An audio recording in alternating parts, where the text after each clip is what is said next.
के फॉर्मूले लिखिए, submerge unit weight and unit weight of solids.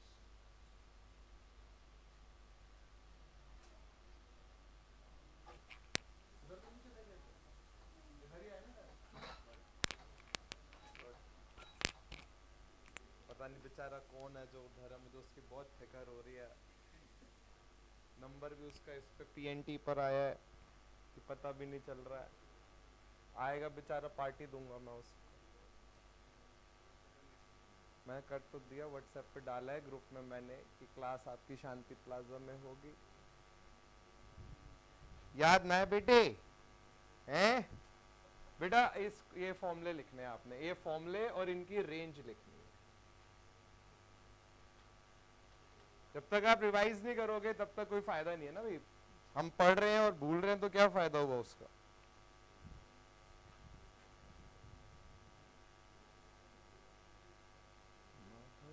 Ravi दो तो नहीं दिख रहा है।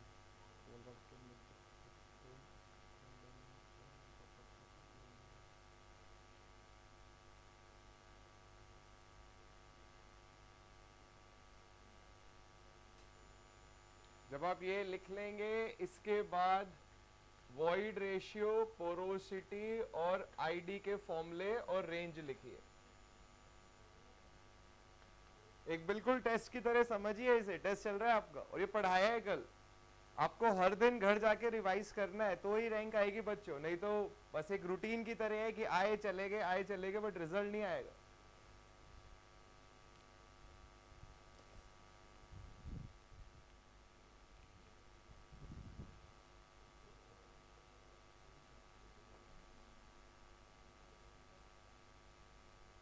ये किसकी रेंज है? एनए की? एनए जीरो नहीं हो सकता तो लिखो, बिल्कुल हो सकता है जब सॉइल सैचुरेटेड है तो। बच्चे यही चीज आपको समझनी है, जो पढ़ाया जाएगा उसको पढ़ना है, घर जाके याद होना चाहिए डेटा। अब मुझे भाई, कौन ऐसा बच्चा है जिसको लग रहा है उसने सारे फॉर्मूले ठीक लिख लिए हैं? क्योंकि शुरुआत वाले तो मुझे लगना रहे। रुक जा बेटे, चेक करना था मेरा को पहले। अरे तो रेंज कहाँ है? अच्छा से फॉर्मूले लिखे हैं अभी।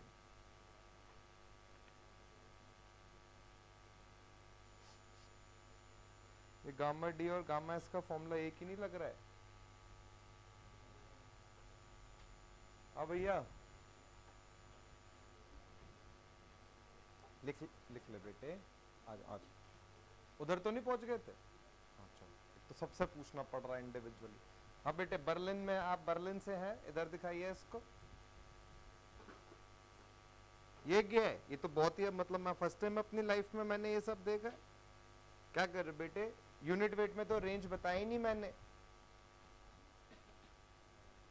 ये तो कल पढ़ाया, कल तो आए थे आप। परसों परसों का तो फॉर्मूला ये है, ई एन और आई डी, ये परसों वाला है। बट कल तो ये सब पढ़ाए, तो आना चाहिए। रिवीजन करना पड़ेगा बच्चों, मैं एकदम ऑनेस्ट हूँ आपके साथ। You are not like business for me कि आए पैसा ले लिया और चलो अब हमारा काम बन गया। It's not like that. समझिए इस चीज को। मेरा सिर्फ एक इंटेंशन है कि आपकी रैंक आनी चाहिए, कि आपका करियर बने, लाइफ में आप आगे बढ़े। बट ऐसे थोड़ी आगे बढ़ेंगे, सिंपल फॉर्मूले नहीं आप बता रहे हो। तो पढ़ाया है कल, समझाया है सब कुछ, एवरी सिंगल थिंग। इसमें एक भी ऐसी चीज नहीं है जो मैंने आपको बोला आप रट लो। समझाने की क्या जरूरत? गौरव दिखाओ, कोई एक बच्चा तो यार जिसके सही फॉर्मूले आए हो, कोई तो हो। एक मिनट बेटा, फॉर्मूले एंड रेंज दोनों। पहले ही गलत लिखा है। Water content greater than equal to zero भी हो सकता है, ड्राई सॉइल में इक्वल भी होगा। डिग्री ऑफ सैचुरेशन जीरो आपने बोला है, नहीं हो सकती। क्यों नहीं हो सकती? तो कहां लिखा है? ये ग्रेटर देन लिखा है, इक्वल भी तो लगाओगे।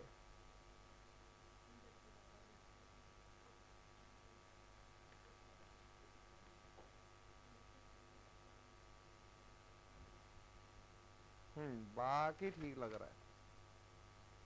आईडी जीरो नहीं हो सकता तो अबे तो कहां है मेरा बेटे? मुझे बताइए क्या लिखा है? ग्रेटर लिखा है ना, सिर्फ इक्वल का है तो सिंबल ना याद आया अभी तक इक्वल का बेटे?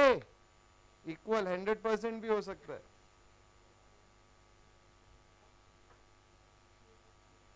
पोरोसिटी 100% भी हो सकता है और 0 भी हो सकता है। सिंबल में मुझे लग रहा कंफ्यूजन तो नहीं है कहीं, 0 नहीं हो सकता यार, 100 भी नहीं हो सकता है। दे दो भैया इनको। अब क्विकली फॉर्मूले देख लीजिए, फिर दो फॉर्मूले हमने और पढ़ने हैं आज, जीएम एंड जी, मतलब मास specific gravity and specific gravity of solids, और फिर इन पैरामीटर्स के आपस का जो रिलेशन है उसको डिराइव करेंगे, and then for the remaining time हम प्रीवियस ईयर क्वेश्चंस करेंगे।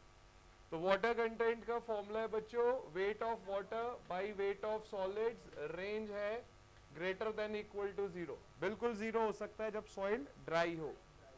डिग्री ऑफ सैचुरेशन होता है volume of water by volume of void, 0 भी हो सकता है और 100% भी हो सकता है।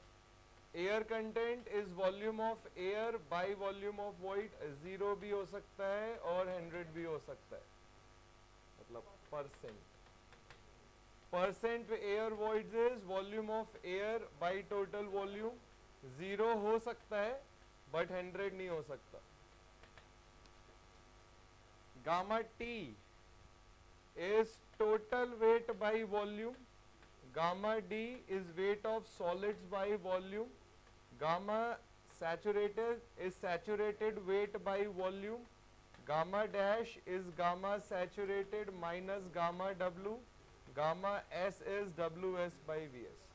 Gamma w is 9.81 kilonewton per meter cube in mks and 1 gram per centimeter cube in cgs. Void ratio is volume of voids by volume of solids, greater than 0 होता है। Porosity is volume of voids by total volume, 0 और 100 के बीच में रहेगा। ID it is E max minus E natural divided by E max minus E minimum, 100% में आता है ये, 0 भी हो सकता है और 100 भी हो सकता है। फॉर्मूले याद करने पड़ेंगे बच्चों, बिना इसके कैसे काम चलेगा। उधर तो नहीं पहुंच गए थे? अच्छा इधर पहुंच जाओ फिर।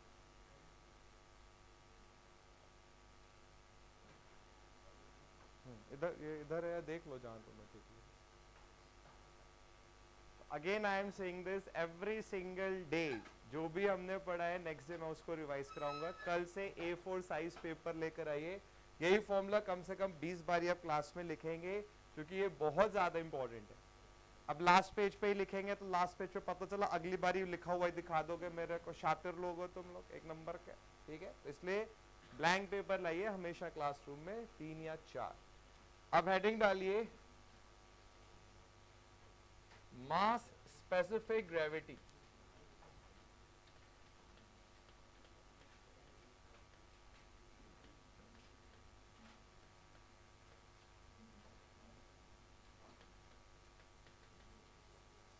बच्चों इसको एपेरेंट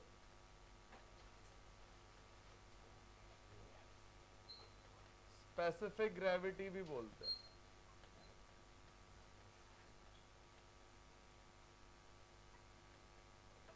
और इसको G सबस्क्रिप्ट M से दिखाते हैं, GM।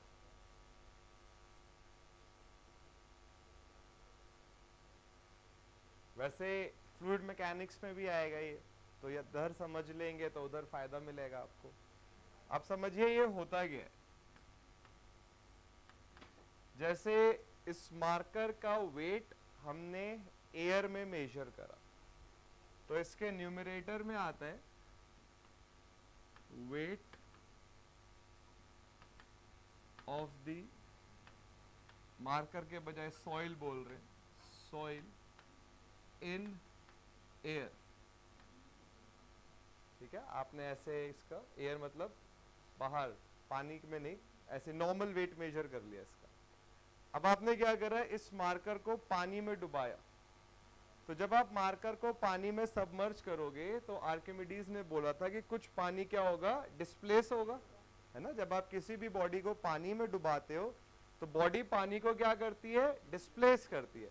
ये जो पानी डिस्प्लेस किया बॉडी ने, इसका वेट डिनोमिनेटर में आता है, तो डिनोमिनेटर में आता है equivalent weight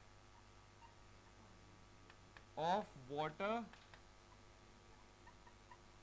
displaced by soil.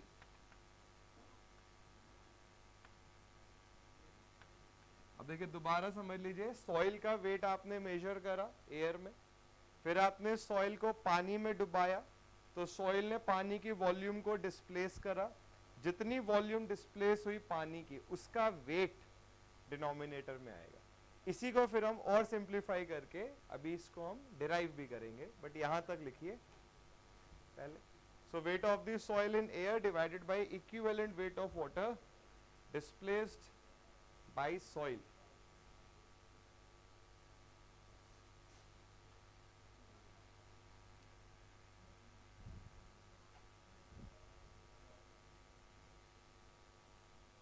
Next line से लिखिए, let V be the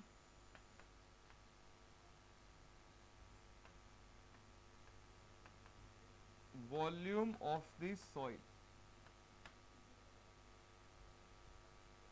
volume of the soil, इसके आगे ऐसे लिख लीजिए, which is submerged in water.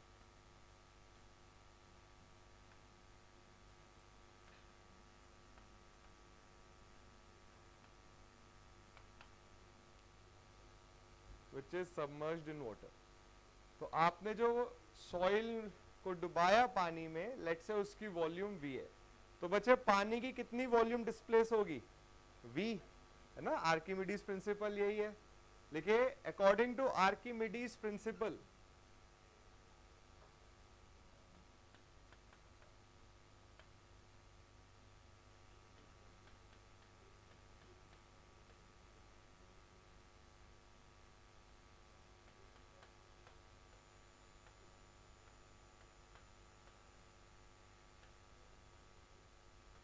volume of water displaced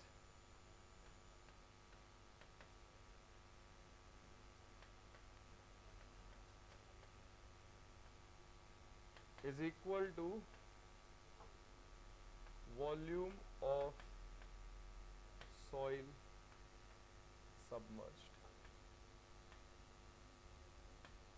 बच्चों बात समझ आई यहां तक?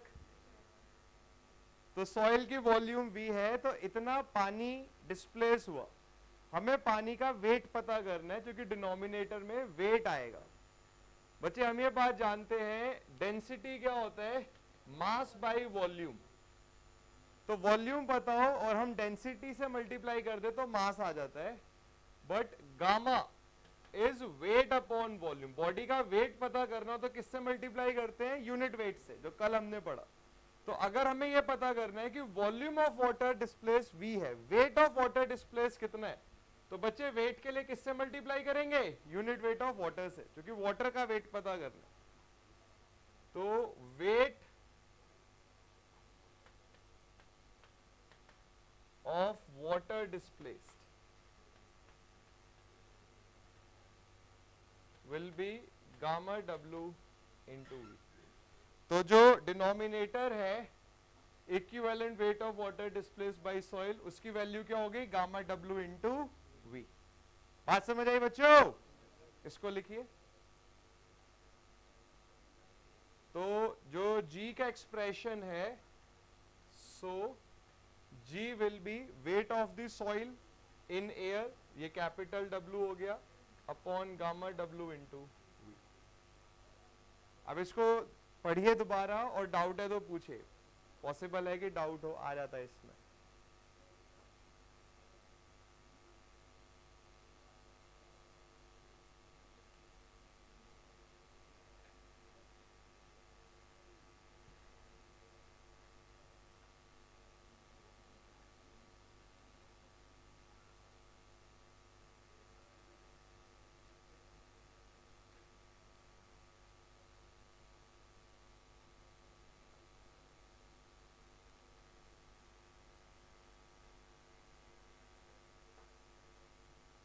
डिनोमिनेटर बस याद रखिए, जब आप सॉइल को सबमर्ज करेंगे तो पानी का कितना वेट डिस्प्लेस हुआ, ये डिनोमिनेटर है।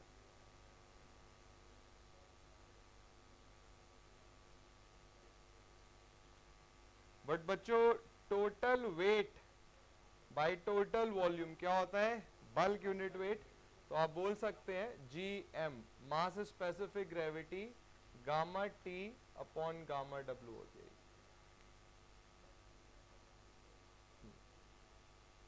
तो ये फॉर्मूला है।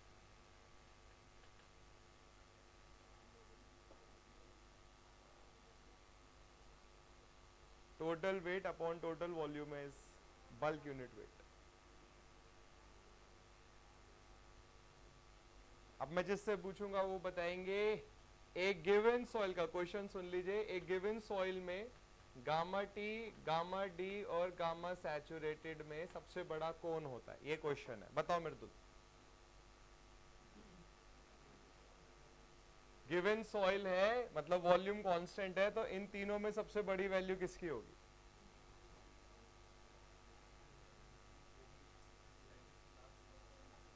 कैसे हो जाएगी? सैचुरेटेड में कैसे हो सकती है? कौन थी? और एयर वाटर, और तीसरा कौन है? एयर का वेट तो होता ही नहीं है। आप बताओ बेटा। नहीं, वैसे सबसे बड़ा कौन होगा और क्यों होगा?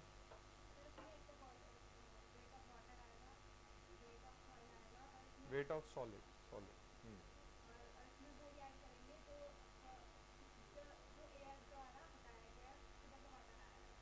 इसमें बच्चे तीन चीजें आती हैं, weight of water, weight of solid and weight of water which has replaced air. Gamma t में weight of water, weight of solid आता है, और गामा डी में सिर्फ वेट ऑफ सॉलिड आता है। डिनोमिनेटर सब में वॉल्यूम ही है, वी है, बट न्यूमरेटर सबसे छोटा गामा डी में, उससे बड़ा गामा टी में, और सबसे बड़ा गामा सैचुरेटेड में। ये आया हुआ क्वेश्चन है आपके एग्जाम में। तो गामा सैचुरेटेड सबसे बड़ा है, उससे छोटा गामा टी है, और सबसे छोटा गामा डी होता है। गामा डी से छोटा होता है गामा डैश, क्योंकि गामा डैश क्या होता है, gamma saturated minus gamma W. तो ये वैल्यू और छोटी, सबसे छोटा गामा डैश आता है। ठीक है, अब लिखिए स्पेसिफिक ग्रेविटी ऑफ सॉलिड्स। ये आपने मास स्पेसिफिक ग्रेविटी लिखा था, अब है स्पेसिफिक ग्रेविटी ऑफ सॉलिड्स। बच्चों इसको ट्रू स्पेसिफिक ग्रेविटी भी बोलते हैं।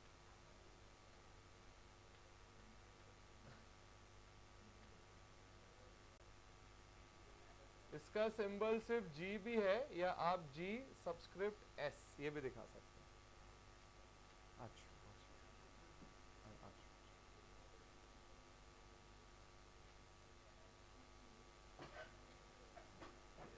इसमें 8-10 बैग और। एक तो तुम ये अटैची क्यों लेके आते हो पूरी अपने साथ?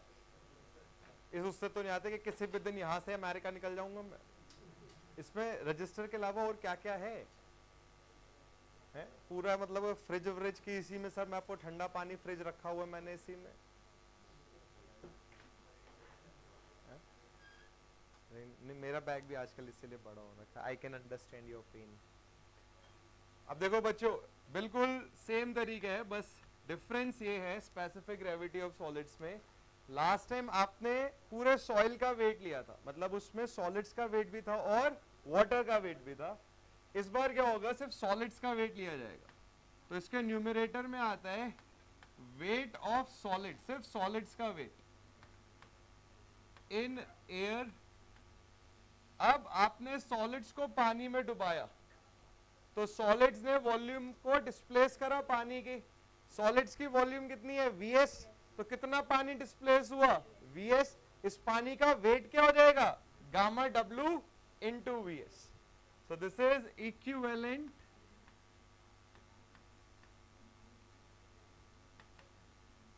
weight of water displaced by solids।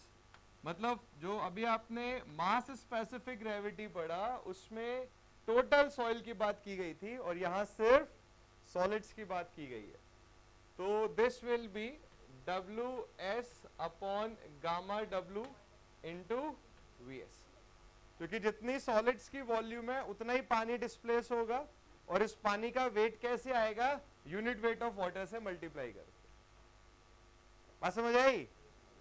अब W S upon V S आपने क्या पढ़ा है, गामा एस, तो स्पेसिफिक ग्रेविटी ऑफ सॉलिड्स हो गया gamma S by gamma W. अच्छा एक चीज और देख लो बस, इसको ट्रू क्यों बोलते हैं, क्योंकि एक गिवन सॉइल में सॉलिड्स और वॉल्यूम की जो क्वांटिटी है वो कभी नहीं बदलती। तो एक सॉइल का जो जी है वो कांस्टेंट रहता है, टेम्परेचर के साथ बदल सकता है बट अदर टेम्परेचर पे कोई चेंज नहीं करा आपने, तो एक सॉइल का जी हमेशा कांस्टेंट रहता है। जबकि जो मास स्पेसिफिक ग्रेविटी है ये बदल सकती है, क्योंकि बच्चे मास स्पेसिफिक ग्रेविटी डिपेंड करता है टोटल वेट अपॉन वॉल्यूम पर। टोटल वेट बदल सकता है, कैसे, पानी सॉइल में से निकल जाए, एयर सॉइल में से निकल जाए, बट इस केस में क्या है, सॉलिड्स हमेशा कांस्टेंट रहते हैं। इसीलिए सॉइल को डिफाइन करने के लिए, सॉइल को डिस्क्राइब करने के लिए स्पेसिफिक ग्रेविटी ऑफ सॉलिड्स ज्यादा यूज होता है। आपको throughout geotechnical subject specific gravity of solids ही दिखेगा, आपको ये पैरामीटर नहीं दिखेगा, क्योंकि इस पैरामीटर की वैल्यूज बदल सकती हैं अगर सॉइल की कंडीशन बदली। यहां पर क्या है, मान लीजिए सॉइल में पानी ऐड हो गया, स्टिल उसमें सॉलिड्स की वेट और वॉल्यूम क्या रहेगा, कांस्टेंट रहेगा, तो जी बदलता नहीं है। ये बिल्कुल वैसे जैसे गामा टी और गामा डी में गामा डी बेहतर है क्योंकि बदलता नहीं है, इसीलिए यहां पर क्या है, जी बढ़िया है क्योंकि ये बदलता नहीं है, सॉलिड्स पे डिपेंड करता है सर। ये लिखेंगे पॉइंट नंबर, बट समझ आया बच्चों? चलो ये लिख लो, फिर ये पॉइंट करेंगे नोट करके। इसीलिए इसको ट्रू बोलते हैं, उसको अपेरेंट बोलते हैं कि अपीयर हो रहा है, बदल सकता है पर वो। अब इसके साथ क्या, हमारे सॉइल पैरामीटर सारे पढ़ लिए हमने। अब इन सॉइल पैरामीटर्स के आपस में कुछ रिलेशन है, उसको हमने पढ़ना है और फिर हम क्वेश्चंस करेंगे। सिर्फ इन पैरामीटर्स के बेसिस पे आप हर एग्जाम का क्वेश्चन कर सकते हैं। कुछ फॉर्मूले हमने पढ़ने हैं, समझने, कुछ क्वेश्चंस मैं आपको कराऊंगा और कुछ क्वेश्चंस मैं आपको दूंगा, उनको आपने घर जाके करना है। सिंपल सी बात बच्चों ये है, मैं बहुत टाइम से इसी चीज को बोल रहा हूँ कि एक एग्जाम को क्लियर करने में 70% एफर्ट स्टूडेंट का होता है और 30% एफर्ट टीचर का होता है। जैसे अभी मैंने आपको ये समझा दिया, मैंने आपको न्यूमेरिकल्स करा दिए, बट अगर आप घर जाके नहीं पढ़ेंगे तो काम बिल्कुल नहीं बनेगा। आप यहाँ पे टाइम भी लगाएंगे और पैसा भी लगाएंगे और जो मोटिव है रैंक आना वो नहीं आ पाएगी। जैसे अभी मैंने आपसे पूछा रेंज बताइए, फॉर्मूले बताइए, आप खुद जज करिए कि आपको कितना आता है। अगर आपको लग रहा है कि सारे आंसर ठीक थे, वेल एंड गुड, बिल्कुल ऐसे ही कंटिन्यू रखिए। आपको लगता है कि नहीं अभी इंप्रूवमेंट की जरूरत है, इंप्रूवमेंट लेकर आइए। अब हेडिंग डालिए, रिलेशनशिप बिटवीन सॉइल पैरामीटर्स। हाँ सॉरी, नोट में लिखे, नोट लिखो, specific gravity of solids, specific gravity of solids is a better parameter. Specific gravity of solids is a better parameter to describe a soil.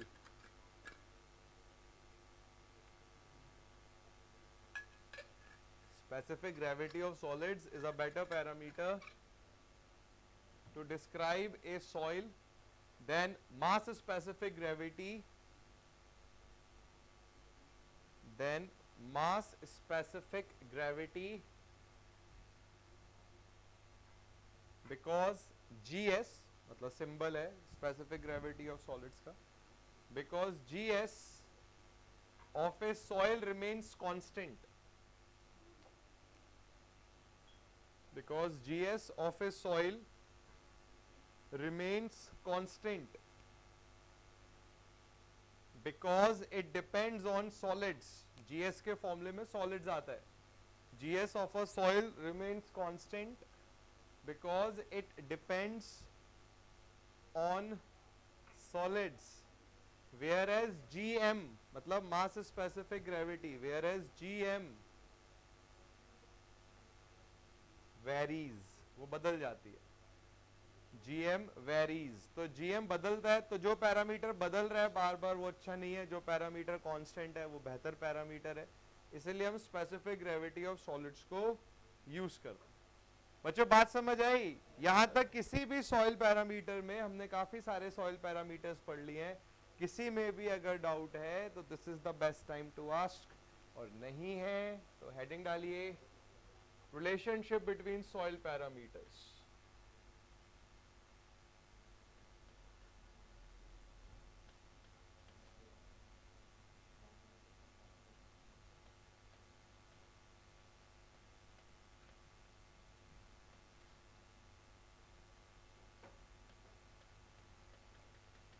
देखो बच्चों, छह expression है, हमें 6 expression याद करने हैं, समझने हैं।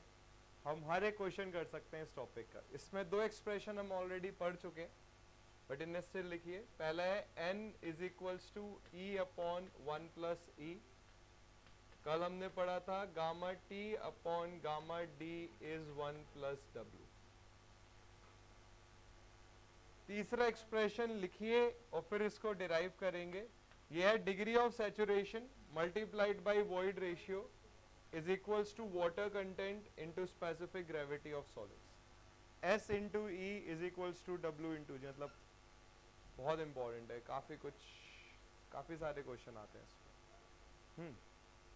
अच्छा नीचे इसको डिराइव कर रहे हैं कि ये आया कैसे है। सो S इंटू ई। बच्चे डिग्री ऑफ सैचुरेशन क्या होता है? Volume of water by volume of void, और वॉइड रेशियो क्या होता है? Volume of void bye volume of solid. तो वॉल्यूम ऑफ वॉइड ये कैंसिल आउट हो गया, तो ये आ गया volume of water by volume of solids. But अभी आपने पढ़ा कि जो स्पेसिफिक ग्रेविटी है ये होता है WS upon VS gamma W। इसका मतलब VS की वैल्यू हो गई WS upon G into gamma W। तो VS की वैल्यू यहां पुट करिए। So SE is equals to VW और VS की ये वैल्यू लिखिए, तो WS और G इंटू गामा W ऊपर आ गया। ठीक है। गामा S क्या होता है? Weight of solids upon volume of solids. तो गामा W क्या होगा? Weight of water upon volume of water. तो this is VW upon WS into G। Gamma W हो जाएगा weight of water by volume of water. ये cancel out हो गया। Weight of water upon weight of solids क्या होता है? Water content. तो ये आ गया W इंटू G। तो SE is equals to W into G। Derive कर लीजिए, लिख लीजिए इसको। विश्व तुम्हें देख कैसा लग रहा है कि 8-9 महीने पहले सोए थे? क्या हो गया? कैसे आंखें कैसी हो रही हैं? एकदम लाल सी तुम्हारी, कैसे अंगारे भर रखे हैं आंखों में। इसको डिराइव करिए। तीसरा एक्सप्रेशन है, अभी 3 और फॉर्मूले हम डिराइव करेंगे और फिर क्वेश्चंस करेंगे। और ये बात याद रखिए, जितने ज्यादा क्वेश्चन करेंगे अपने टारगेट की तरफ उतना पास जाएंगे। क्वेश्चन से दूरी बनाएंगे तो रैंक से भी दूरी हो जाएगी।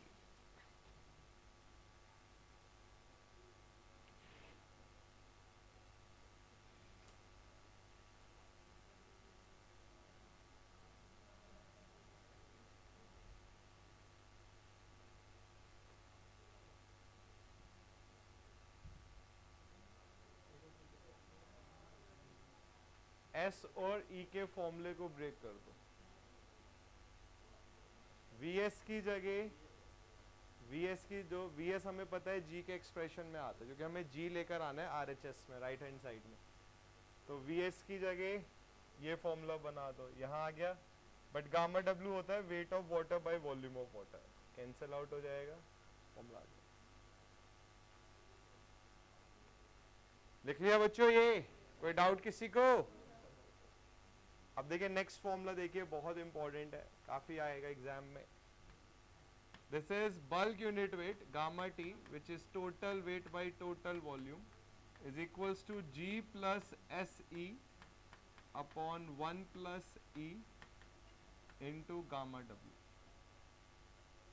देखिए आज आप इस फॉर्मूले को पढ़ रहे हैं तो आज तो आप इसने जब क्वेश्चंस मैं दूंगा तो देख सकते हैं, रेफर कर सकते हैं जहां पर भी आप लिख रहे हैं। कल से आप बिल्कुल अलाउ नहीं किया जाएगा आपको फॉर्मूला देखना, आपको याद करना होगा।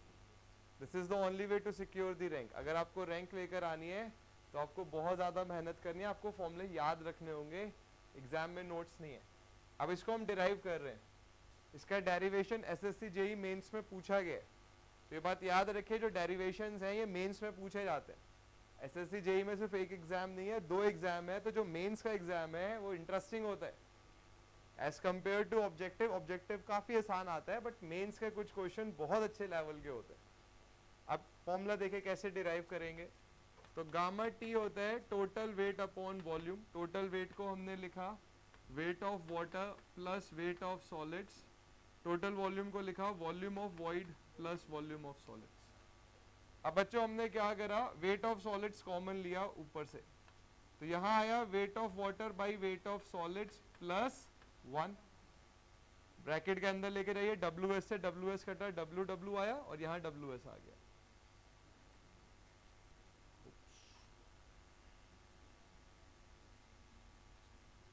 अब डिनोमिनेटर से आपने इसी तरीके से VS कॉमन लिया, तो ये हो गया VV बाई VS प्लस 1। बच्चों WS upon VS, wait of solid upon volume of solid, क्या होता है gamma S, unit weight of solids. Wait of water by wait of solids क्या होता है water content plus 1 divided by volume of wide by volume of solid क्या होता है void ratio plus 1।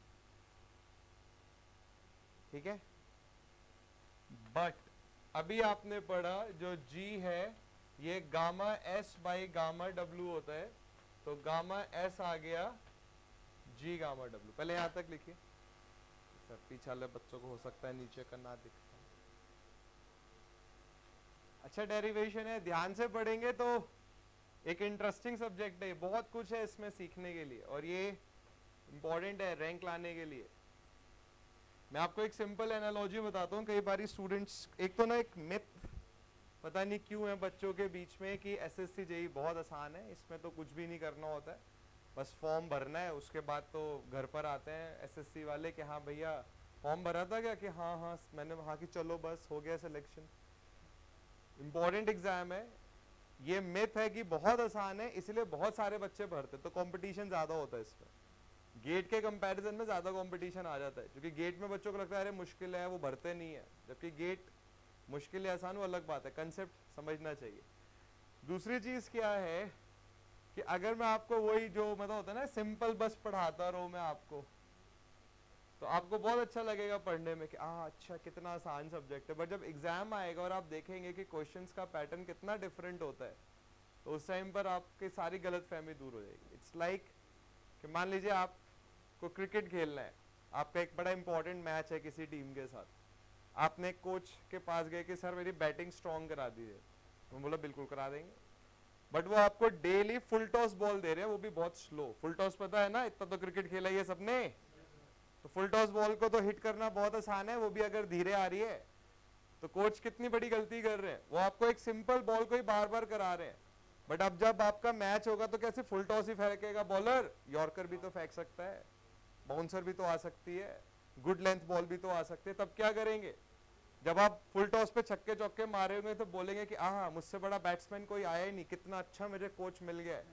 और फिर जैसे ही आप पिच पे पहुंचेंगे और बाउंसर आके सीधा नाक पर लगेगा और नाक की हड्डियां चटक गई होंगी, तब आप बोलोगे कि है ये तो हमें कभी कराई नहीं, बाउंसर की तो सर ने कभी हमें वो प्रैक्टिस ही नहीं कराई, और बाउंसर तो आती है यहाँ पर।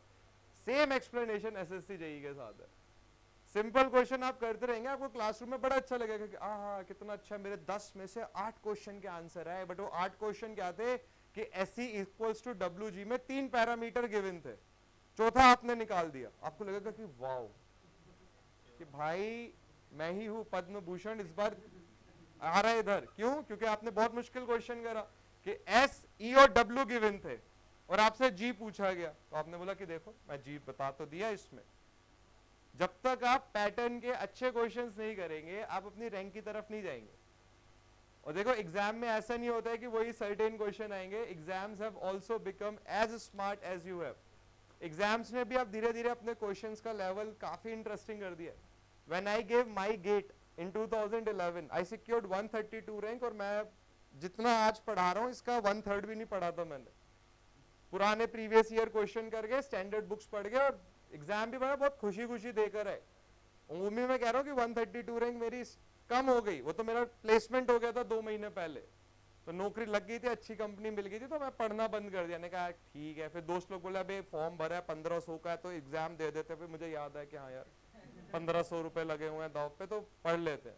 तो बीच में नौकरी लगने के 10-12 दिन तो पढ़ाई नहीं करी। दिसंबर में जॉब लगी 18-19 में, तो पूरा दिसंबर फिर पढ़ाई नहीं करी, पार्टियां करी सिर्फ।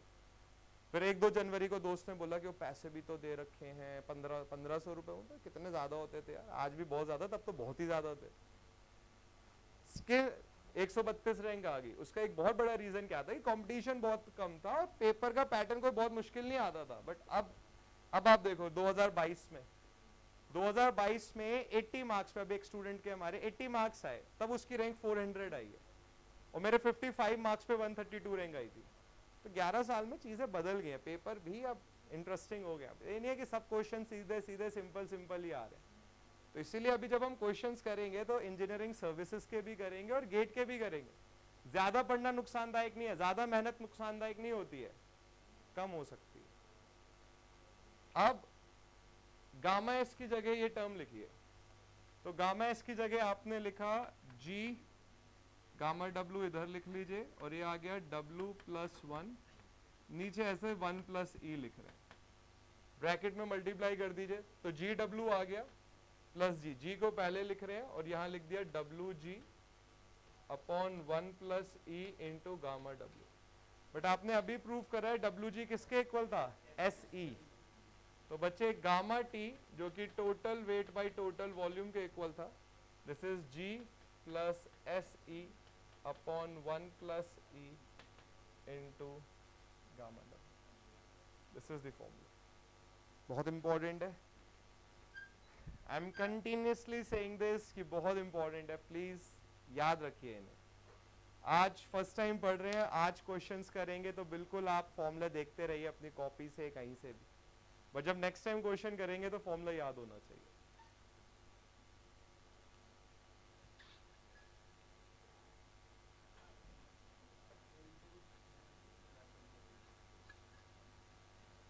गामा डी और गामा सैचुरेटेड को इस फॉर्मूले से याद रखा जा सकता है, इसको तो याद रखना पड़ेगा। अगर ये याद हो गया तो ड्राई यूनिट वेट और सैचुरेटेड का फॉर्मूला आप याद रख सकते हैं। डिराइव वो भी करेंगे हम, बट एक तरीका है याद रखने का, बट ये याद होना चाहिए।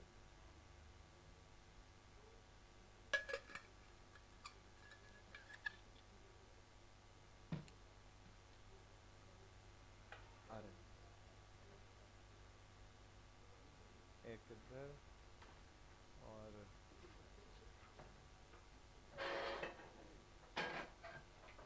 इधर चेयर करके देख लो, इधर मैनेजर, नहीं तो वो उधर एक चेयर उधर दिख रही है।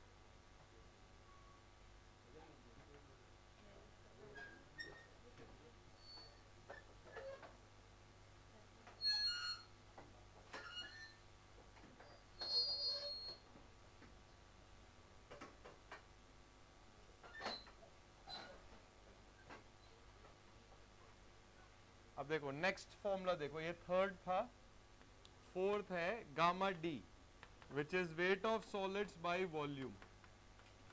ये होता है जी गामा डब्ल्यू upon 1+E। Dry unit wait is ji gamma डब्ल्यू अपॉन 1+E। इसका डेरिवेशन हम करेंगे। अब देखिए याद रखने का मैं आपको तरीका बता रहा हूं, बट कंसेप्चुअली ये तरीका गलत है। डेरिवेशन अगर एग्जाम में आता है, आपसे इंटरव्यू में पूछा जाता है और आप इसका एक्सप्लेनेशन जो दोगे, जो मैं बता रहा हूं वो दोगे, तो कंसेप्चुअली यू आर रॉन्ग। आप याद ऐसे रख सकते हो कि G plus S upon 1+E is gamma W. Dry के केस में S को 0 कर दीजिए, तो फॉर्मूला क्या हो जाएगा, G गामा डब्ल्यू अपॉन 1+E, क्योंकि ड्राई मतलब वाटर कंटेंट 0 है या डिग्री ऑफ सैचुरेशन 0 है। बट कंसेप्चुअली ये गलत है। क्यों गलत है, क्योंकि ड्राई यूनिट वेट के लिए सॉइल का ड्राई होना जरूरी नहीं होता है। ये सिर्फ याद रखने का तरीका है कि अगर एक फॉर्मूला याद है तो आप गामा डी को याद रख सकते हो। बट मैंने आपको बताया है कि ड्राई यूनिट वेट का ये मतलब नहीं होता है कि सॉइल ड्राई ही होगा। हो भी सकता है और नहीं भी। तो याद रखने का तरीका है, डेरिवेशन आप यहाँ पे देख लो, डेरिवेशन बिल्कुल इसी तरीके से होगा। तो gamma D is wait of solids by volume, volume को आपने लिखा volume of solids plus volume of voids, volume of solids आपने कॉमन ले लिया, this is volume of void divided by volume of solids. बच्चे WS अपॉन VS क्या हो गया, gamma S 1 plus volume of void bye volume of solids क्या हो गया, वॉइड रेशियो। बट अभी आपने पढ़ा G गामा, जो स्पेसिफिक ग्रेविटी होते हैं क्या होता है, gamma S upon gamma W। तो गामा S की जगह आप क्या लिख सकते हैं, G gamma W upon 1 plus. जितने ज्यादा क्वेश्चंस करेंगे फॉर्मूले याद हो जाएंगे। अभी हो सकता है आपको, अभी फॉर्मूले तो इस सब्जेक्ट में बहुत सारे हैं, पूरे सिविल इंजीनियरिंग में 1000 फॉर्मूले हैं। तो याद रखने का सबसे बढ़िया तरीका है क्वेश्चंस करिए। जितने ज्यादा क्वेश्चंस करेंगे उतना ज्यादा फॉर्मूला याद होगा। सिर्फ वो कॉपी पे ऐसे हाथ रख के रटने से नहीं याद होंगे फॉर्मूले। आप फर्स्ट टाइम तैयारी कर रहे हैं और मैं पता है बहुत साल हो गए मेरे को यार, 2006 में मैंने तैयारी शुरू करी थी जब AI-EEE होता था ये सब। तो तब भी हम लोग ऐसे ही करते थे, हमारे टीचर ने हमें यही सिखाया था कि अगर आप सिर्फ फॉर्मूले रखते रहोगे तो फायदा नहीं मिलेगा, क्वेश्चंस करना शुरू करिए। उन्होंने बोला अच्छा कॉलेज मिला, बीटेक गवर्नमेंट कॉलेज से करी, फिर उसके बाद गेट में भी यही करा, यही फायदा मिला। फिर बहुत सारे बच्चों को पढ़ाया, उनको ये बताया, उनको फायदा मिला। तो इसलिए मैं आपको बोल रहा हूँ, you may be preparing for the first time, but जहां पर आप हैं यहाँ बहुत साल हो गए हमें, तो आप क्वेश्चंस करिए, क्वेश्चंस के थ्रू ये फॉर्मूले याद होंगे। और अभी हमने यही करना है, बस एक फॉर्मूला और डिराइव करेंगे हम, और फिर उससे क्वेश्चंस करने हैं। आपके वो ऐप में क्वेश्चंस आई, उसके अलावा और क्वेश्चंस भी करेंगे, क्योंकि इस टॉपिक से 100% क्वेश्चन आएगा। कोई डाउट बच्चों इसमें? अब लास्ट एक्सप्रेशन जो हमने लिखना है, ये वैसे 5th था आई गेस,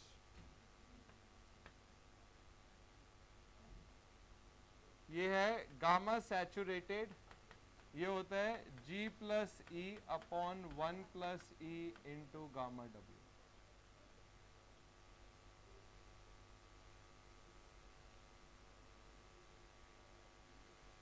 देखिए सैचुरेटेड यूनिट वेट के लिए सॉइल सैचुरेटेड होना चाहिए, ड्राई के लिए जरूरी नहीं है, बट सैचुरेटेड के लिए है। तो बल्क के केस में अगर आप S को 1 रख दोगे, मतलब डिग्री ऑफ सैचुरेशन 1 है, तो सॉइल क्या हो जाएगा, सैचुरेटेड। तो G प्लस ई अपॉन 1 प्लस ई गामा W बन जाएगा। तो ये एक्सप्लेनेशन सही है, क्योंकि सैचुरेटेड यूनिट वेट के लिए सॉइल सैचुरेटेड होना चाहिए, बट ड्राई यूनिट वेट के लिए जरूरी नहीं है। तो S को 0 रख के डिराइव करना गलत है कंसेप्चुअली, बट S को 1 रख के गामा सैचुरेटेड निकालना सही है। तो बस S को 1 रखिए गामा T में, तो आपको फॉर्मूला मिल जाएगा G प्लस ई अपॉन 1 प्लस ई गामा W। ठीक है बच्चों? तो टोटल 6 एक्सप्रेशंस हैं, एक साथ लिख देता हूं मैंने। तो N is equals to E upon 1 plus e, वैसे ये E को N अपॉन 1 माइनस N भी बोल सकते हैं, ये पहला था। दूसरा gamma T upon gamma D 1 plus W। तीसरा SE is equals to WG। चौथा gamma T is G plus SE upon 1 plus E gamma W। Fifth gamma D G gamma W upon 1 plus E। Sixth gamma saturated is G plus E upon 1 plus E gamma. I would suggest कि आप एक page पे जब फॉर्मूले लिखें, इसकी photo खींचें, अपने पास फ़ोन में रखें हमेशा। लेट से आप क्लास में 5 मिनट पहले आ गए, या आप कहीं पर हैं, ऑटो से आते हैं यहाँ पे विक्रम से, 20 मिनट लगते हैं आपको, ये फॉर्मूले रिवाइज कर लीजिए। पढ़ने के तरीके में थोड़ा सा चेंज लेकर आइए, रिजल्ट में मैसिव इंप्रूवमेंट दिखेगा आपको। अब ऐप खोलिए, इंजीनियर सक्सेस ऐप पर आए।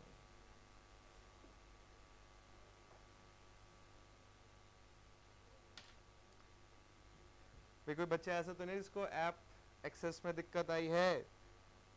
तो अगर आई है तो आप बिल्कुल बता सकते हैं।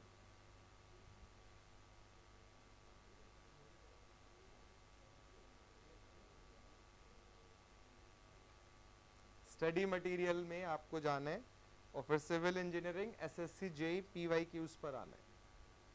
फिर इसमें फोर्थ सॉइल मैकेनिक्स है, उसको ओपन करना है और उसमें फर्स्ट आएगा origin of soil and soil water relationship, इसको बोलना है। आगे बच्चों यहां तक कर ले बेटे। भाई आगे बच्चों, कोई है ऐसा जो नहीं है या जिनके आसपास किसी भी फोन पर एक्सेस ना हो? अमन, पीछे राजन, तुम्हारे पास है ना वैसे? हाँ चलो उसके पास है। हाँ, तो तुम्हारे पास होगा। हाँ तो उतनी देर इसमें से देखते रहो बेटा। आपके पास है? चलो क्वेश्चन नंबर फर्स्ट हमने कर लिया था, सेकंड हमने पढ़ना है, ओवन ये वाटर कंटेंट निकालने का है, थर्ड हमने पढ़ना है, फोर्थ हमने पढ़ना है, फिफ्थ हमने पढ़ना है, सिक्स्थ कर लिया था कल। वैसे बहुत आसान है, वॉइड रेशियो गिवन है, पोरोसिटी पूछा है, n is equals to E upon 1 plus E। नहीं सेवेंथ हो गया है, सेवेंथ करिए, क्वेश्चन नंबर सेवेंथ करिए।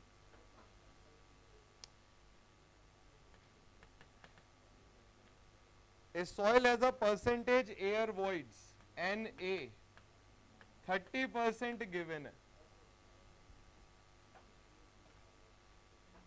Na percentage air voids is 30% and porosity is 0.4। Air content पूछा है। अगर आप देखो जो कल क्वेश्चन कराया था फर्स्ट, बिल्कुल उसी की तरीके से है। वेरी गुड बच्चों। Na volume of air by total volume होता है, ये 0.3 गिवन है, तो volume of air is 0.3 times V। Porosity होता है volume of void by total volume, ये 0.4 गिवन है, तो volume of void is 0.4 times V। Air content होता है volume of air by volume of void, तो volume of air is 0.3 times V, volume of void is 0.4 times V, means 3 by 4 means 0.75। समझ आई बात बच्चे? तो seventh question का answer है option A. करने हमने सारे ये 8th 9th 10th के है, कंसिस्टेंसी लिमिट जब हम पढ़ेंगे नेक्स्ट टॉपिक हमने वही पढ़ना है, तब फिर इन क्वेश्चंस को हम करेंगे। बच्चों ये 7th क्वेश्चन समझ आया सबको? नेक्स्ट पेज पर आइए, 11th करिए, question number 11th। Void ratio given है, वाटर कंटेंट गिवन है, स्पेसिफिक ग्रेविटी पूछी है। ये क्वेश्चन बहुत आसान है, ये बिल्कुल फॉर्मूला बेस्ड है। अभी ढंग के क्वेश्चन भी करेंगे बट पहले थोड़ा वार्म अप कर लेते हैं। तो SE is equals to WG है बच्चे। वाटर आपको वॉइड रेशियो 0.67 गिवन है, डिग्री ऑफ सैचुरेशन पूछा है, वाटर कंटेंट 0.188 है और स्पेसिफिक ग्रेविटी 2.68 है। इसको सॉल्व करेंगे तो 75% डिग्री ऑफ सैचुरेशन आ जाएगा।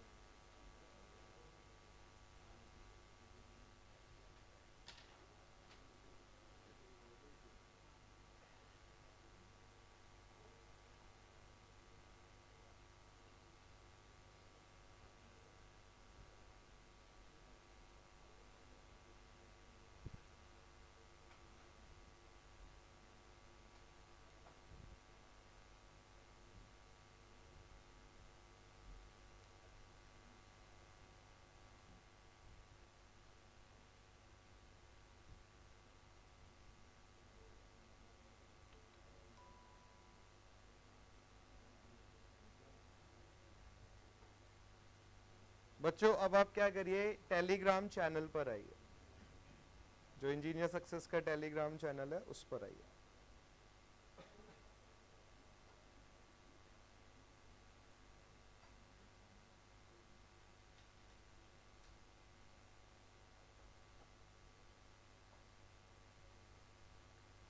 क्वेश्चन शेयर करें, इसको सॉल्व करिए, इसका पोल कंडक्ट में कर रहा हूं, जो ऑप्शन आपको ठीक लगता है उसके आगे मार्क करिएगा फिर।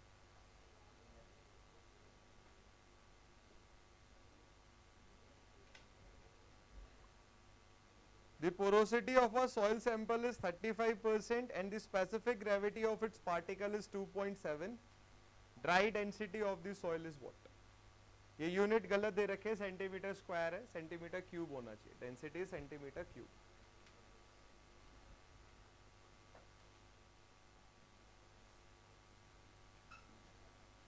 राजस्थान पीएससी का क्वेश्चन है, असिस्टेंट इंजीनियर का क्वेश्चन है। पोरोसिटी 35% है, स्पेसिफिक ग्रेविटी 2.7 है, ड्राई यूनिट वेट या ड्राई डेंसिटी पूछी गई, गामा डी पूछा गया।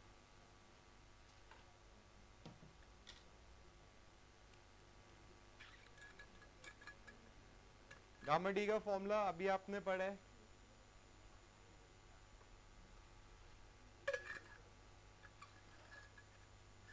देखो बच्चों हमें सबसे पहले अप्रोच डेवलप करना है। गामा डी हमसे पूछा गया तो हमें गामा डी का फॉर्मूला पता होना चाहिए। दिस इज जी गामा डब्ल्यू अपॉन 1 प्लस ई। गामा डब्ल्यू सीजीएस में, क्योंकि सारी यूनिट ग्राम पर सेंटीमीटर क्यूब में है, गामा डब्ल्यू सीजीएस में कितना है 1, जी गिवन है 2.7।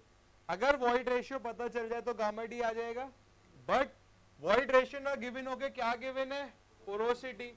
बट हम ये बात जानते हैं ई क्या होता है, एन अपॉन 1 माइनस एन, है ना, n is equals to e upon 1 plus e होता है। इसी को सॉल्व करके आता है e is equals to n minus n upon 1 minus n. A option आएगा, गुड। तो ई आएगा 0.35 divided by 1 minus 0.35 which is 0.65। So this is 7/13। अब इस वैल्यू को यहाँ पुट कर दीजिए, 7/13 जो भी है 2.7। गामा डब्ल्यू 1 है। अगर बच्चों answer kilo newton per metre cube में दे रखे होते तो गामा डब्ल्यू 9.81 रखते। 1 प्लस वॉइड रेशियो 7/13, सॉल्व करेंगे 1.755 ग्राम पर सेंटीमीटर क्यूब। बिल्कुल नहीं पता चला कि कोई वीकर निकला, इनके पता नहीं अपने कान को कुछ नहीं हो रहा है। समझ आई बात बच्चों? तो अप्रोच को समझिए। अगर आपसे ड्राई यूनिट वेट पूछा जा रहा है तो आपके दिमाग में एकदम आना चाहिए कि दो चीजें पता होनी चाहिए, एक जी और एक ई, क्योंकि गामा डब्ल्यू तो कांस्टेंट होता है। फिर देखिए कि जी और ई कैसे पता चल सकता है, क्या डेटा अवेलेबल है। कई बार क्या होगा, जी और ई डायरेक्टली गिवन होंगे, कई बार क्या होगा पोरोसिटी के थ्रू ई आएगा, कई बार हो सकता है किसी और डेटा से जी आए। अप्रोच समझिए। असिस्टेंट इंजीनियर का क्वेश्चन था ये, उत्तराखंड असिस्टेंट इंजीनियरिंग का क्वेश्चन दिया जाएगा आपको।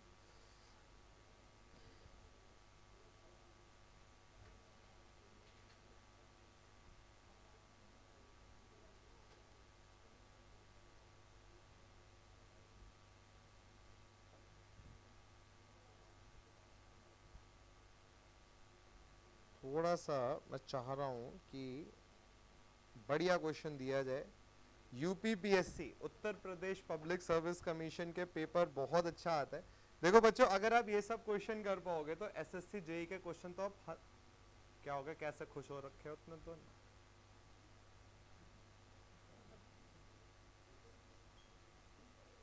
क्या बता रहा था मैं, नहीं ये लड़का क्या बोल रहा था मैं, यूपीएससी यूपीपीएससी। तो अगर हम यूपीपीएससी के क्वेश्चन कर लेंगे या ऐसे क्वेश्चन कर लेंगे तो एसएससी जेई के क्वेश्चन हमारे लिए बहुत आसान है और हम उनको इजीली कर सकते हैं। चलिए नेक्स्ट क्वेश्चन भेजा, इसको करिए। ये इतना आसान नहीं है जितने अभी तक के क्वेश्चंस थे।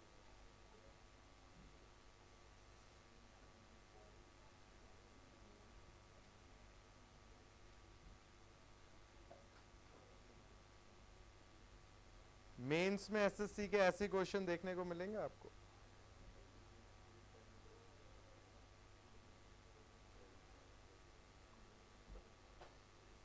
एक सॉइल सैंपल है जिसकी specific gravity of solids is 2.7,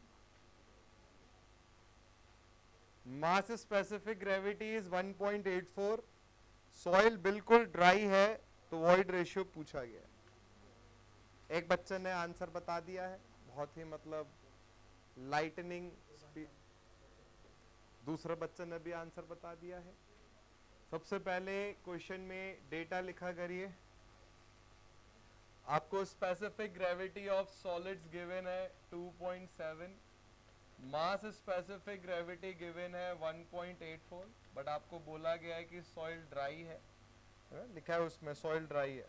आपसे वॉइड रेशियो पूछा गया है। बच्चों मास स्पेसिफिक ग्रेविटी होता है gamma T upon gamma W, but मैंने आपको बताया था कि जो मास स्पेसिफिक ग्रेविटी होता है ये कांस्टेंट नहीं होता है, ये सॉइल की स्टेट पे डिपेंड करता है। सॉइल ड्राई है तो यहां पर बल्क यूनिट वेट ना आकर आप क्या लिखेंगे, ड्राई यूनिट वेट। तो ड्राई स्टेट के लिए जीएम हो जाएगा gamma D by gamma W, क्योंकि इस बार टोटल वेट कितना होगा ड्राई स्टेट में, वेट ऑफ सॉलिड्स के इक्वल आएगा। ठीक है, तो ये याद रखिए। मान लीजिए अगर सॉइल सैचुरेटेड होता तो मास स्पेसिफिक ग्रेविटी बन जाता gamma saturated upon gamma W. तो जो GM है, जो मास स्पेसिफिक ग्रेविटी है, उसकी वैल्यू बदल जाती है अगर आप सॉइल में पानी का चेंज कर दो।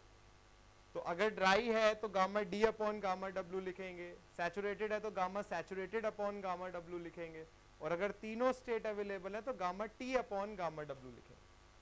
अब बच्चों GM की वैल्यू आपको कितनी गिवन है, 1.84, गामा डब्ल्यू को 1 मान लीजिए, तो ये गामा डी की वैल्यू आ गई। बट बच्चे गामा डी किसके इक्वल होता है, G गामा डब्ल्यू अपॉन 1 प्लस ई के। अब गामा डी की वैल्यू कितनी गिवन है, 1.84, G कितना गिवन है 2.7, आप गामा डब्ल्यू को 1 मान रहे हो तो डिवाइडेड बाई 1 प्लस ई, यहां से वॉइड रेशियो निकाल लीजिए, 0.47 आ गया। अभी मैं आपको नोट करके लिखवाऊंगा कि mass specific gravity as per state बदलता है। तो ड्राई के लिए gamma D upon gamma W हो जाएगा, सैचुरेटेड के लिए।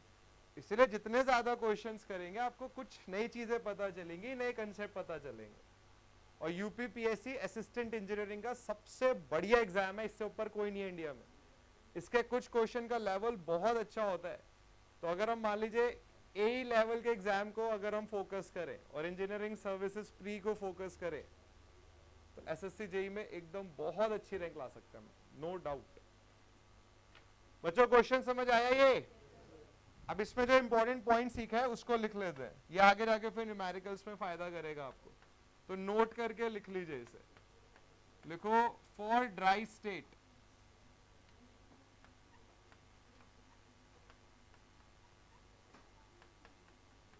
GM gamma D upon gamma डब्ल्यू होगा, क्योंकि GM डिपेंड करता है सॉइल की स्टेट पर।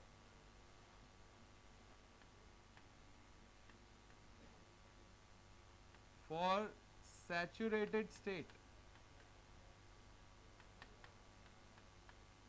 GM gamma saturated by gamma डब्ल्यू होगा।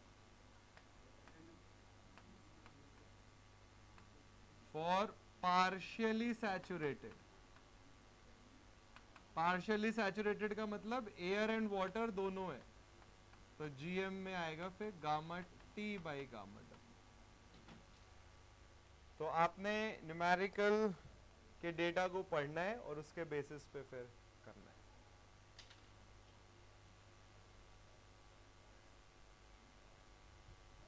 अब देखो अभी हम एसएससी जेई के क्वेश्चन कर रहे तो बिल्कुल फॉर्मूला बेस्ड रहेगा, मजा नहीं आ रहा है उसमें, बस ऐसी गिवन है, डब्ल्यू गिवन है, जी निकाल लो। क्वेश्चन ऐसा होना चाहिए ना कि हम मेहनत अगर अच्छी करें तो क्वेश्चन भी अच्छा हो।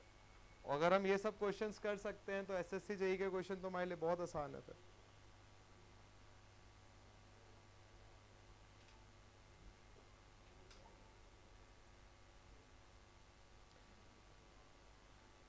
अब जो मैं क्वेश्चन आपको दे रहा हूँ ये अभी तक का सबसे बढ़िया क्वेश्चन है, प्योर कंसेप्चुअल क्वेश्चन है, ध्यान से करेंगे तो आराम से कर सकते हैं।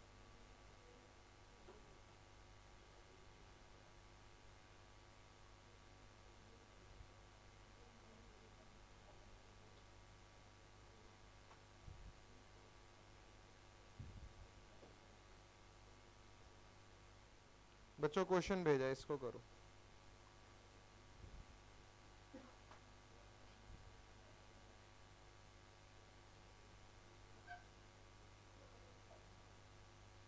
किसी भी क्वेश्चन में अगर डाउट आता है तो बिल्कुल पूछ लीजिए, और अगर अभी नहीं पूछ पा रहे हैं तो बाद में पूछ लीजिएगा।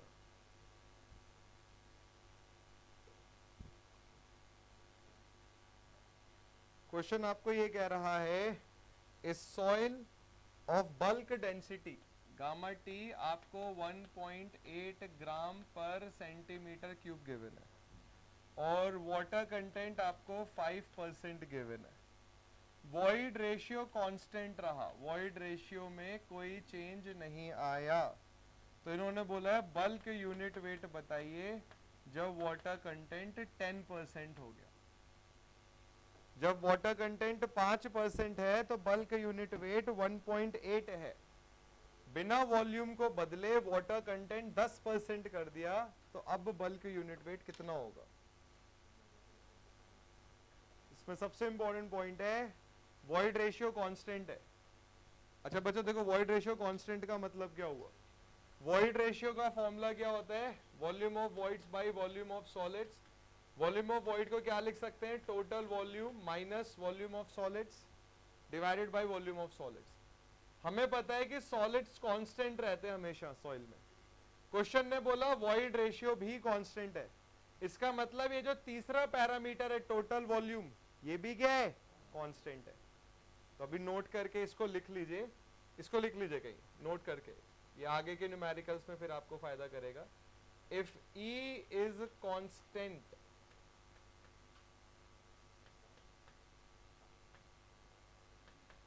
then it implies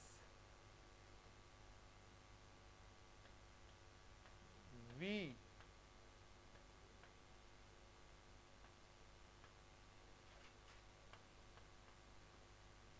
is also constant.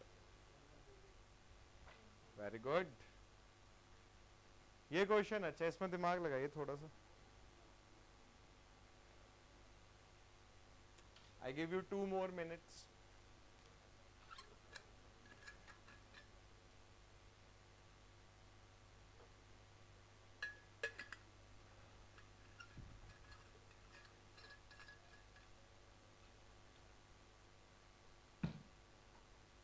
Volume नहीं बदली सॉइल की, सॉलिड सॉइल में कभी नहीं बदलते। तो इस गिवन क्वेश्चन में एक टर्म ऐसी है जो हमेशा कांस्टेंट है, और वो है ड्राई यूनिट वेट।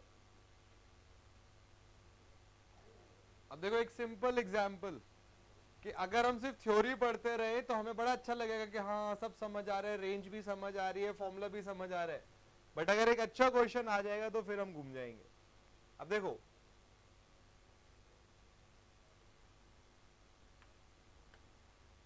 हमें पता है कि gamma T upon gamma D क्या होता है? 1 प्लस डब्ल्यू होता है। तो फर्स्ट केस के लिए गामा डी निकाला।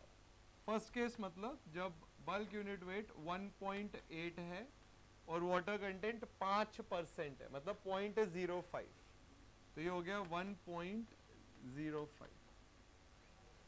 तो जब बल्क यूनिट वेट 1.8 है उस केस के लिए हमने ड्राई यूनिट वेट निकाला, ठीक है? वाटर कंटेंट 5% के लिए कितनी आ रही है वैल्यू? 1.7, बस 1.7 74 1.714 ग्राम पर सेंटीमीटर क्यूब। अब इन्होंने बोला कि बिना वॉल्यूम ऑफ द सॉइल को बदले हमने वाटर कंटेंट 5% से बढ़ाकर 10% कर दिया। वॉल्यूम चेंज नहीं हुई, सॉलिड्स चेंज होते ही नहीं है, मतलब गामा डी क्या रहा? कांस्टेंट रहा। यही सबसे इंपॉर्टेंट पॉइंट है इस क्वेश्चन का। बच्चे ड्राई, ये वो बाउंसर है जो एग्जाम में आ सकता है। अभी तक फुल टॉस बॉल चल रही थी और छक्के लग रहे थे। अब इन बाउंसर्स पे जब तक छक्के नहीं लगेंगे हम वो सेंचुरी नहीं लगेगी आपकी। तो बच्चे क्वेश्चन के डेटा को समझिए। क्वेश्चन में गिवन था वॉइड रेशियो कांस्टेंट है, मतलब वॉल्यूम कांस्टेंट है।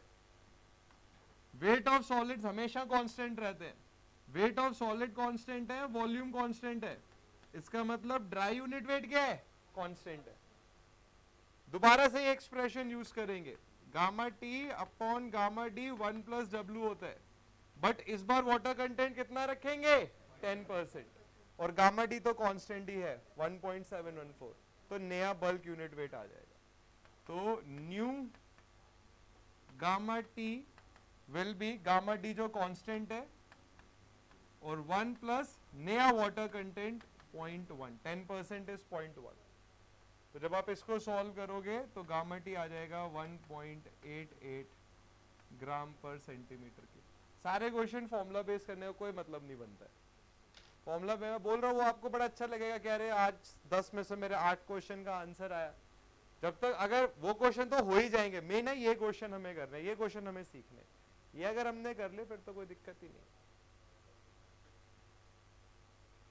समझ आई बच्चों बात इसमें?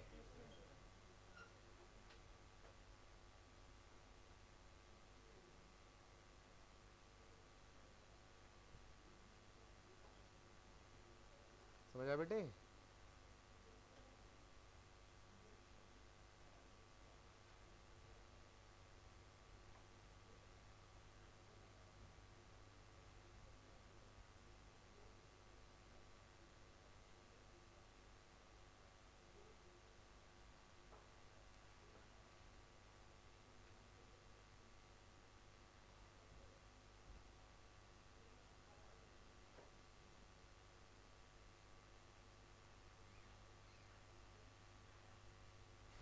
है क्वेश्चन बहुत बढ़िया क्वेश्चन, चाह रहा हूं कि दे दो तुम लोगों को। UP RV UNL assistant engineer का क्वेश्चन है। उत्तर प्रदेश राज्य विद्युत ऊर्जा निगम लिमिटेड। ये तो बोलने में मतलब 3 दिन लग गए मेरे को, 3 दिन पहले मैंने बोलना शुरू किया था। बट ये बात याद रखिए, एसएससी जेई के बहुत सारे क्वेश्चन अलग अलग कॉम्पिटेटिव एग्जाम से आते हैं, तो रिपीट होते हैं इनमें क्वेश्चंस। टेलीग्राम चैनल पर आइए और इस क्वेश्चन को करिए, ध्यान लेके करें, आराम से करें, कोई दिक्कत नहीं है।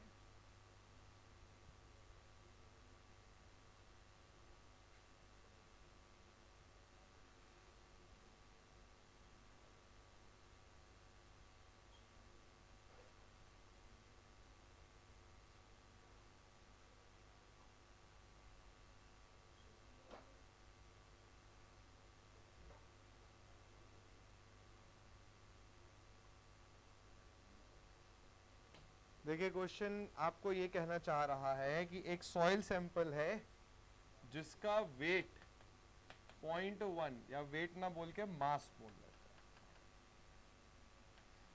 जिसका मास 0.18 kg है और वॉल्यूम पॉइंट के बाद 301 मीटर क्यूब है, और dry unit wait rho D, dry density आप बोल सकते हैं, ड्राई डेंसिटी, डेंसिटी हम क्यों बोल रहे हैं क्योंकि किलोग्राम पर मीटर क्यूब गिवन, 1600 किलोग्राम पर मीटर क्यूब गिवन। अब 0.02 kg ऑफ वाटर इसमें मिलाया गया, ऑफ वाटर इज मिक्स्ड।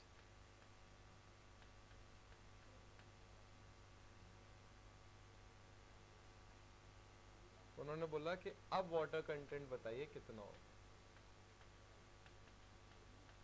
आपको यह पता करना पड़ेगा कि 0.02 kg से पहले पानी कितना था, वाटर कंटेंट। अच्छा इधर देखो, सबसे पहले आपको ये पता होना चाहिए कि क्या क्या फाइंड आउट करना है।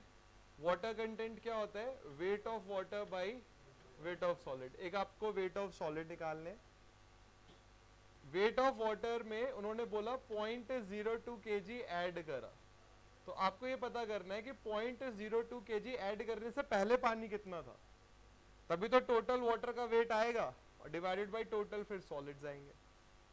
तो दो चीजें पता करनी है, 0.02 kg पानी मिलाने से पहले पानी कितना था और सॉलिड्स का वेट कितना था।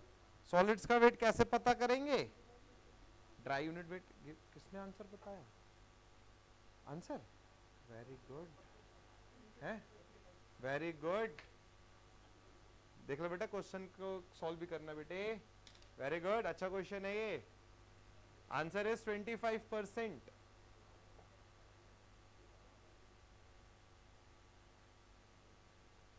कोशिश करिए, एफर्ट लगाएंगे तो आंसर्स आएंगे।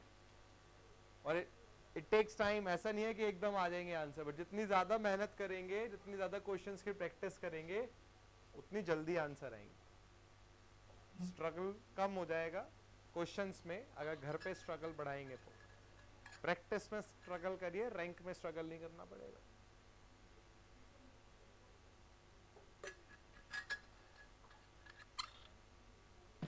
अब देखो कैसे करेंगे इस क्वेश्चन को। आपको वॉल्यूम गिवन है बच्चे, रोडी क्या होगा, बस वेट की जगह हम मास बोल रहे हैं। Mass of solids upon volume. Volume कितनी गिवन है, 0.001। तो सॉलिड्स का मास कितना हो जाएगा, rho d which is 1600 into 0.0001 which is volume.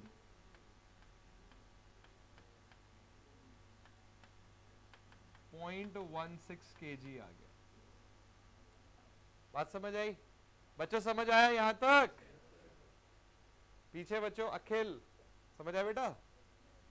अब टोटल मास कितना गिवन है, 0.18 kg, और इसमें सॉलिड्स कितना है, 0.16 kg। तो बच्चे मास ऑफ वाटर कितना रह गया, 0.18 में से 0.16 घटा दीजिए, मतलब 0.02 kg। तो इनिशियली इतना पानी है, अब कितना पानी और मिला दिया, 0.02 और मिला दिया, तो टोटल मास ऑफ वाटर कितना आ गया, 0.02 तो था ही, और 0.02 और मिला दिया, मतलब 0.04 kg। मैंने आपको बताया था वाटर कंटेंट को हम मास की टर्म्स में भी लिख सकते हैं, mass of water by mass of solid. Water का मास कितना है, 0.04, और सॉलिड कितना है, 0.16, मीन्स 1/4, 100 से मल्टीप्लाई करा, मतलब 25%। बढ़िया क्वेश्चन है, लिख लीजिए इसको। मैंने आपको बोला ही था कि क्वेश्चन करने हमने आज, और क्वेश्चन आएगा 100%। मेंस में भी बहुत आते हैं इसके क्वेश्चन। मेंस का क्वेश्चन देखो कोई, एसएससी जेईई मेंस का।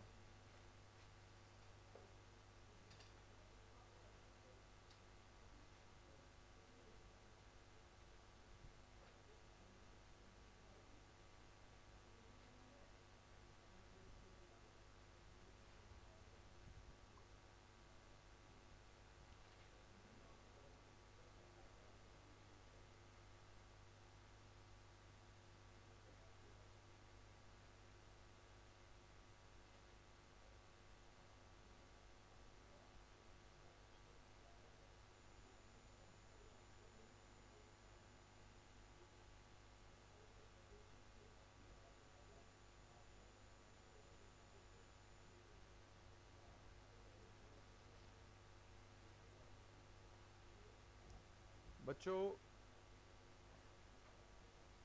एक बहुत ज्यादा अच्छा क्वेश्चन मैं आपको भेज रहा हूं। बच्चों यहां तक इसी क्वेश्चन में कोई डाउट है? इंजीनियरिंग सर्विसेज का क्वेश्चन करेंगे, कर सकते हैं बिल्कुल कर, मतलब कोई दिक्कत नहीं है। 2018 ईएससी का क्वेश्चन है ये, मैंने बस बोल दिया है तो आपको लगेगा ईएससी, अदरवाइज नहीं बोलता मैं तो आपको लगता है कि कुछ भी ऐसा अलग नहीं है इस क्वेश्चन में। चलिए इसको करिए, इसमें एक पहले चलिए क्वेश्चन पढ़िए।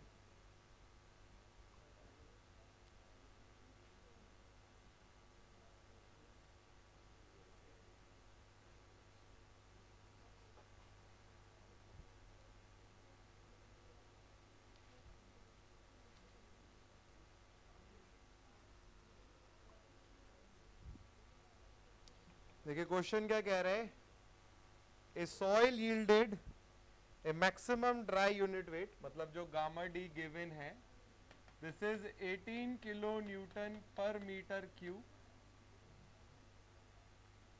at a moisture content of 16%, during a standard Proctor test. Proctor test compaction में आप पढ़ेंगे, बट कोई दिक्कत नहीं है, हमें सिर्फ गामा डी और वाटर कंटेंट से मतलब है। इन्होंने बोला है डिग्री ऑफ सैचुरेशन बताइए कितनी होगी अगर स्पेसिफिक ग्रेविटी 2.65 है। हमें पता है एस निकालने का जो तरीका होता है वो S E is equals to W G से आता है। जी गिवन है, डब्ल्यू गिवन है, ई पता चल जाए तो एस निकाल सकते हैं। अब सोचिए ई कैसे पता चले, ध्यान लगाएंगे तो ई भी पता चल जाएगा। क्या कह रहे? गुड, ध्यान आगे आंसर, ध्यान लगाइए, आ सकता है, कुछ भी ऐसा नहीं है कि जो अभी हमने पढ़ा ना हो। डिग्री ऑफ सैचुरेशन पूछा गया है, वाटर कंटेंट गिवन है, जी गिवन है, वॉइड रेशियो पता चलना चाहिए।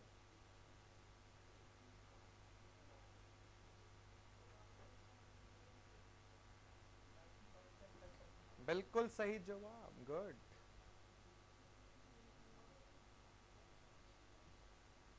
मेरे बच्चे ये 10⁻³ का है ना, हाँ ये नहीं करना क्योंकि ये भी किलो न्यूटन में ही तो है, गामा डब्ल्यू भी किलो न्यूटन में ही तो होता है।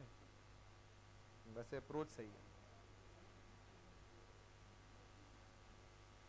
हमेशा। अब मैं एक पॉइंट भी आपको लिखवाऊंगा कि अगर आपको वॉइड रेशियो फाइंड आउट करने को बोला जाए या वॉइड रेशियो क्वेश्चन में निकालना है आपको, तो कोशिश करिए dry unit weight find out करने की, क्योंकि गामा डी के थ्रू वॉइड रेशियो बहुत आसानी से निकाला जा सकता है। कैसे?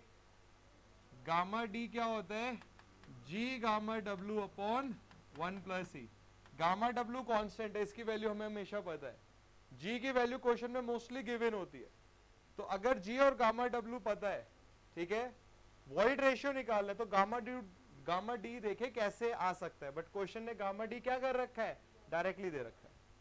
दूसरा तरीका पता क्या होता है इसमें? वो गामा टी दे देते, तो गामा टी अपॉन 1+w करते तो गामा डी आ जाता है। ये पॉइंट में लिखवाऊंगा आपको कि वॉइड रेशियो फाइंड आउट करना है तो गामा डी के थ्रू फाइंड आउट करने की कोशिश करिए।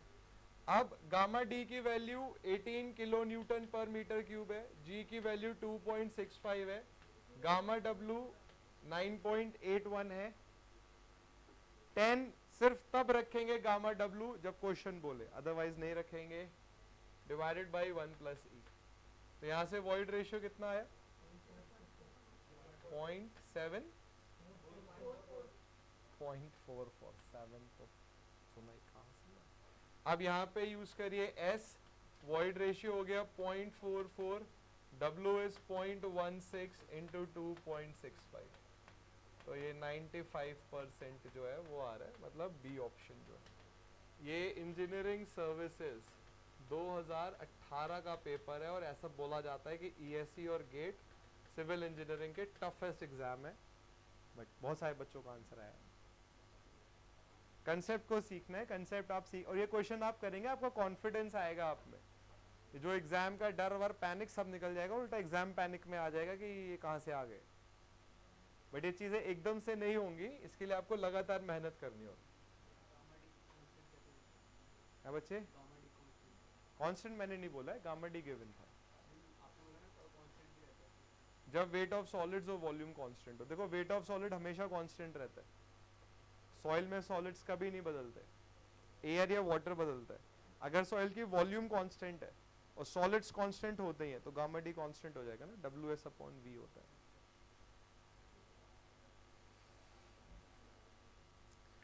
बच्चों समझ आया क्वेश्चन ये? चलो एक और क्वेश्चन दिया जाएगा आपको इसी बात पे।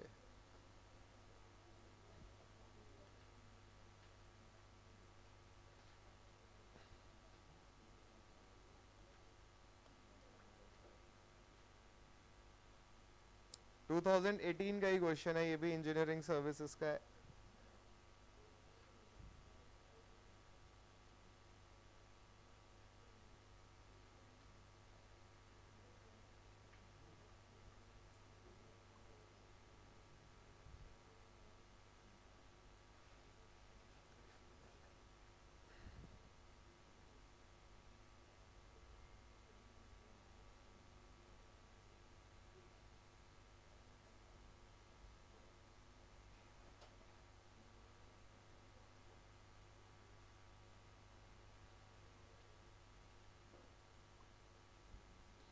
what will be the unit weight of a fully saturated soil sample having a water content of 38% and specific gravity 2.65? Fully saturated है, मतलब गामा एसएटी पूछा गया है, इंजीनियरिंग सर्विसेज 2018 का क्वेश्चन है भैया।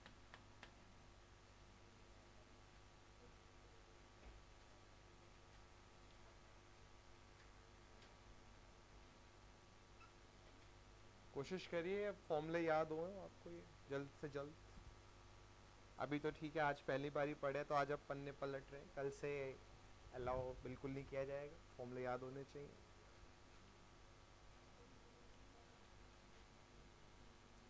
सोचिए, ध्यान लगाइए, बहुत आसान है। सोचिए इंजीनियरिंग सर्विसेज के क्वेश्चन अगर हम कर पा रहे हैं तो एसएससी जेई तो हमारे लिए बहुत आसान है।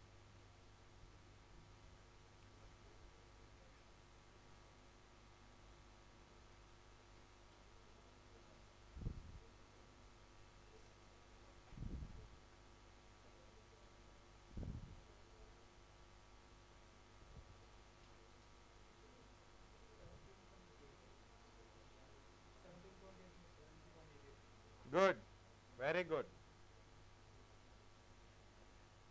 बच्चों। डायरेक्ट फॉर्मूला है ये। गामा सैचुरेटेड क्या होता है? G प्लस ई अपॉन 1 प्लस ई गामा W। सॉइल सैचुरेटेड है तो एस ई क्या होगा? WG। सॉइल सैचुरेटेड है तो S क्या होगा? 1। तो E की वैल्यू क्या हो जाएगी? W इंटू जी। W कितना गिवन है? 0.38 और G कितना गिवन है? 2.65। E की वैल्यू आ जाएगी, यहाँ रख दीजिए, आंसर आ जाएगा। बी ऑप्शन आएगा। आंसर कितना आ रहा है? 17.88 kilo newton per metre cube.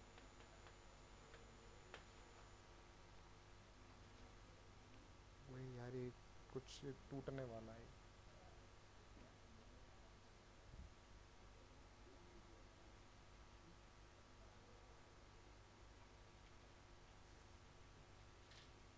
मैंने ट्रांसपोर्टेड सॉइल के एजेंट्स लिखवाए हैं ना तुम लोगों को? नहीं लिखवाए? नोट्स दिखाना। ऐसा कैसा रहा है? हाँ हाँ हाँ हाँ हाँ हाँ।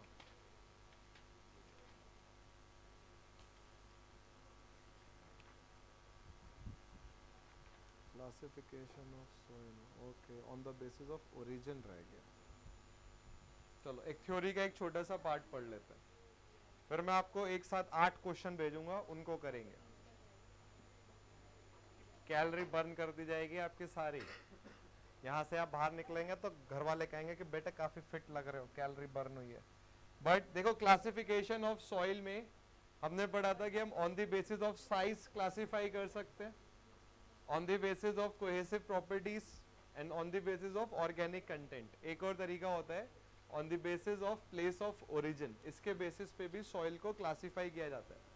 सॉइल जहां बनी थी अगर उधर ही रहे तो इसको बोलते हैं रेसिडुअल सॉइल, और अगर सॉइल अपने जगह से जहां बनी थी, जहां फॉर्म हुई थी, वहां से ट्रांसपोर्ट हो जाए इसको बोलते हैं ट्रांसपोर्टेड सॉइल। नोट करके लिख लीजिए इसको एक जगह, ये स्किप हो गया। देखो, classification of soil,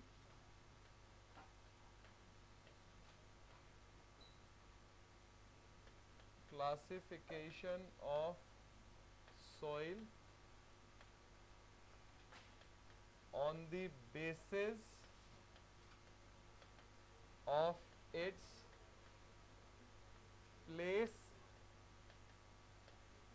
of formation।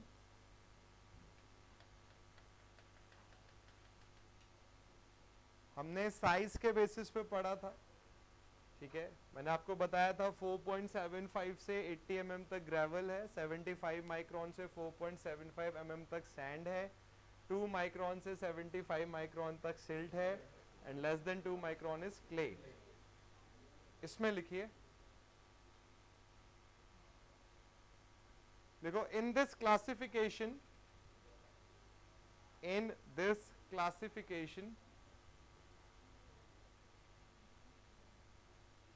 The naming of soil is done in this classification. The naming of soil is done keeping in mind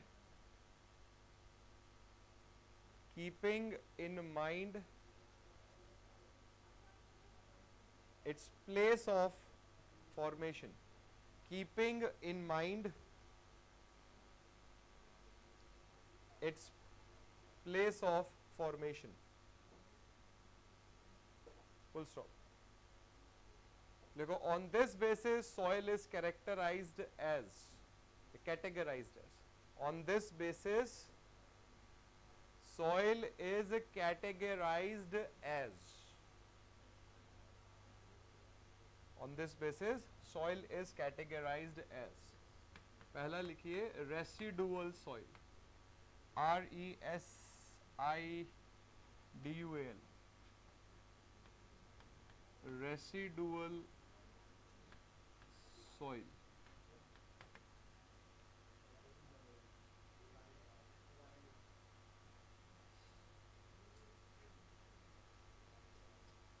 इसने बहुत परेशान कर रखा मेरा. एक तो ये तार से गिर के एक ही दिन मैं जरूर गिरूंगा इसमें, ये मैं श्योर हो रखा हूँ. एक मिनट.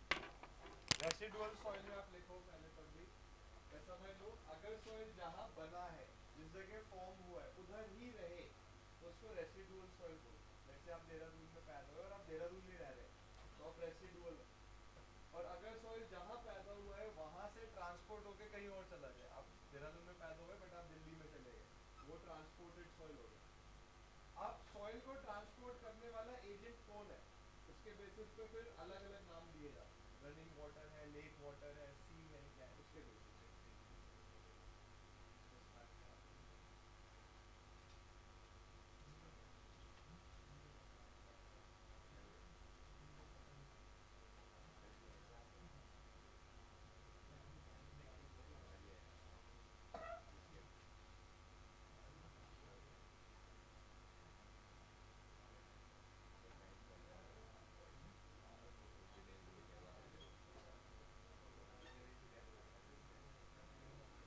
आप लोग की नेक्स्ट क्लास ना अब से दूसरी वाली बिल्डिंग में चलेगी, ठीक है? कल से टेक्निकल थोड़ा वो ज़्यादा सफोकेशन भी हो रहा है.